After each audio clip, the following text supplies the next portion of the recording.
बे जाहैबाय जालुकबारि अभार ब्रिज नायना हागोन दा आं दंफैयो जालुकबारियाव ओमफ्राय दसे उनाव थांगोन जोङो फेन्सि बाजार थांगोन दसे उनाव दा जालुकबारि अभार ब्रिज सिङाव दङ गुवाहाटियाव फैबाथाय फेन्सि बाजाराव फैनायानो जाखायो नै हटेलाव माबा मोनसे जाना लाग्रोनोसै नै जालुकबारि अभार ब्रिजआ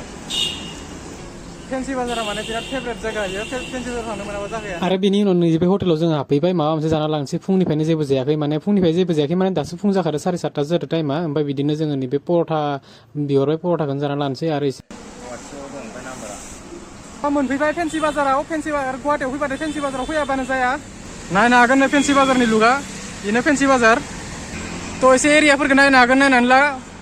बिराद डेभेलप जाबाय मिथिगोना दा दैमायाव एसे थांनि दैमा गुरियाव थांनानै नायना फैनोसै गोबाव सम जाबायमोन माने दैमा गुरियाव थांनो मोनथारिया सब गोदान माबा बहायजोब्बाय आरो बै नै दलङाबो जागासिनो बिराद डेभेलप जाबायलै मिथिगोना फेन्सि बाजारा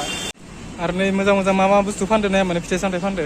गाहायाव ओंखारबोबाय जों दा आरो नैबे मानसि जमा जाना थानायाव इयाव माने जिबौनि खेला होदो माने आं रेकर्डिं लानो थांदोंमोन ओमफ्राय आंखौ रेकर्ड लानो होआखै जायखिजाया गोजाननिफ्रायनो नायबाय आरो थांनानै 2 घन्टासो नेबाय एख' दखान सखान मोनाखै मिथिबायना दिनै पुरा बन्द'आनो गोजा खोमा इफोरो गासिबो नाया माने एख' दखान होननायानो गैया माने दखान सखान गैया दिनै पुरा बन्द' गोजा एकदम माने बुधबारावनो माबोरै बन्द' जागौ हमलानो मोनला नारेंखल फानदो नै ना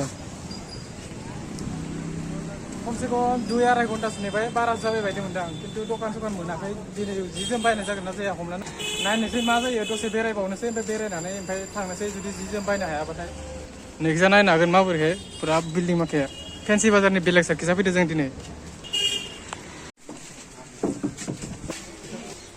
आरो जोङो थांफेरनो मोनै गलिखिजा हाबलांगासिनो दङ नायनोसै ओजोंहाय मा मोनहैयो मा लामा मोनहैयो जायखिजाया बेरायजोबगोन आरोना दिनै खना खनला जेरैखि जायाबाबो दिनै पुरा फेन्सि बाजारखौनो बेरायजोबगोन दासो खुलिहांबाय दखान माखाया नै नाय नै फेन्सि बाजारनि रड नोंखिजा हाबलांसै इसोर अबेबा थाङोनो स' लोगोफोर नैबे भिडिअआ पार्ट 2 फैफिनगोन नोंथांमोना नेबाय थाबानो जाबाय आरो भिडिअखौ इन्जय खालामबानो जाबाय